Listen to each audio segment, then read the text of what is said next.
Can you name the problem that is undermining the well-being of more than 3 billion people, driving species extinctions, intensifying climate change, and contributing to mass human migration and increased conflict? The problem is land degradation. Land degradation, through the loss of biodiversity and ecosystem services, cost about 10% of the world's annual gross product in 2010. By 2014, less than 25% of the Earth's land surface was free from substantial impacts of human activity. It is estimated that by 2050, this will be less than 10%.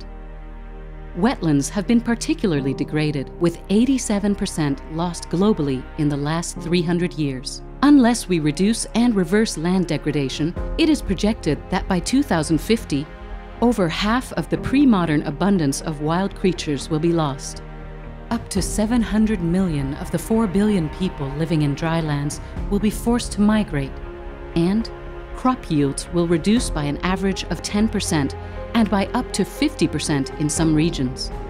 Addressing land degradation is therefore critical to meet key international development objectives, including the Aichi biodiversity targets, the Sustainable Development Goals, and the Paris Agreement on climate change. These are just some of the findings of the world's first comprehensive evidence-based assessment report on land degradation and restoration. Produced by the Intergovernmental Platform on Biodiversity and Ecosystem Services, IPBES, the report is the result of 3 years of work by 160 leading experts from all regions of the world. It draws on over 3,000 sources and provides the best available evidence to make better informed decisions.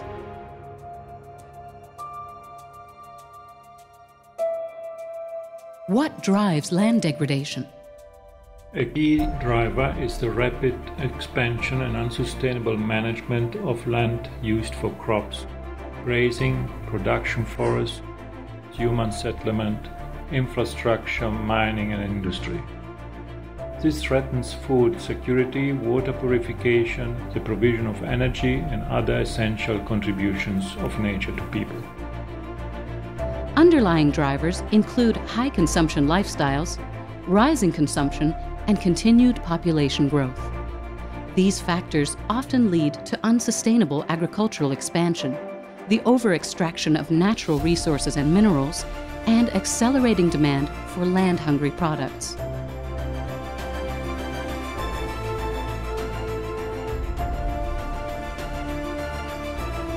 Land degradation is a major contributor to climate change. Between 2000 and 2009, it was responsible for annual global emissions of up to 4.4 billion tons of CO2, with deforestation alone contributing about 10% of all human-induced greenhouse gas emissions.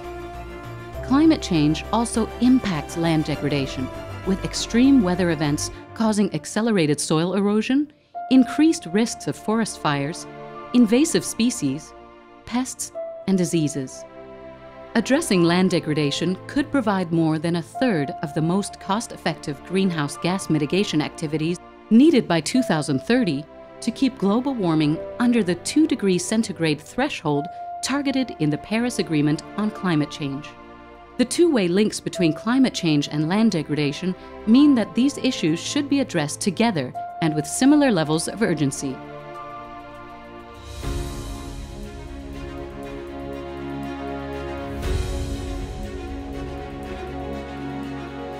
The greatest value of the IPBES report is the evidence and policy options that it presents. We can all make better choices for more effective action on land degradation and restoration. The report provides examples of effective land restoration in a wide range of ecosystems. These include reducing soil loss and improving soil health using salt-tolerant crops and initiating conservation systems, improving local livestock management practices and institutions and maintaining appropriate fire regimes, controlling pollution sources, reflooding wetlands damaged by draining, and restoring the processes which keep wetlands healthy, spatial planning, replanting native species, developing green infrastructure, improving wastewater treatment, and restoring river channels.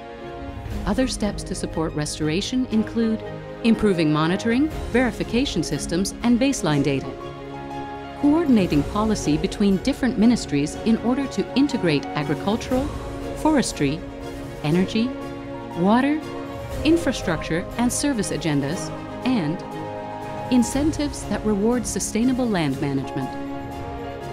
The report has already made an impact on global decision-making, having been taken up in the formal processes of, among others, the Convention on Biological Diversity and the United Nations Convention to Combat Desertification.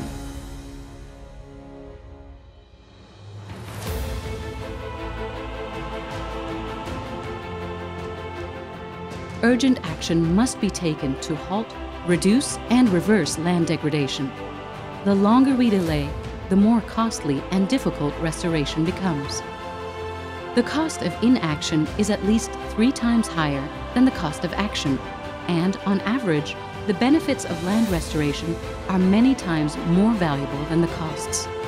The IPBES report shows that targeted actions to combat land degradation can transform the lives of millions. IPBES, Science and Policy for People and Nature.